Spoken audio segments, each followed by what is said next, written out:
there is one situation that you need to be cautious about. So if the sample size is not extremely large and the p-value is near the value of 0 or near the value of 1, we need to use something called Wilson's adjustment for estimating population proportion. In this case, the confidence interval is constructed in the following way.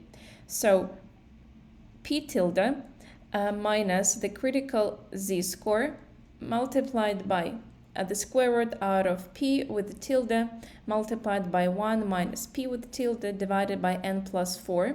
And the upper limit is estimated in a similar way, just we need to put a plus instead of a minus. So as for p with tilde, it's calculated in the following way. So x plus 2 divided by n plus 4, where x is the number of successes in the sample. Like if we go back to the previous example, that would be the number of optimistic people. And n as always is the sample size. So let's have a look at the example. According to Walsh, the probability of being the victim of a violent crime is less than 1% or 0.01. Suppose that in a random sample of 200 Americans, 3 were victims of a violent crime. Use a 95% confidence interval to estimate the true proportion of Americans who were victims of a violent crime. So using this description, we can get the following information. The sample size is 200 Americans. The number of successes in this sample will be 3 victims.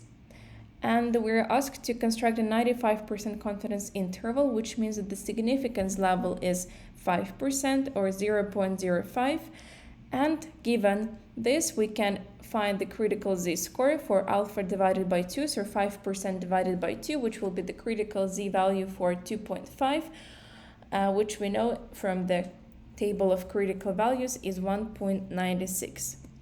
So let's see how the interval is constructed. So first we need to calculate p with tilde, so which is x plus 2 divided by n plus 4, so 3 plus 2 divided by 200 plus 4, and we get that the proportion is 0.025 or 2.5%. And then we can put everything into the equation for the interval.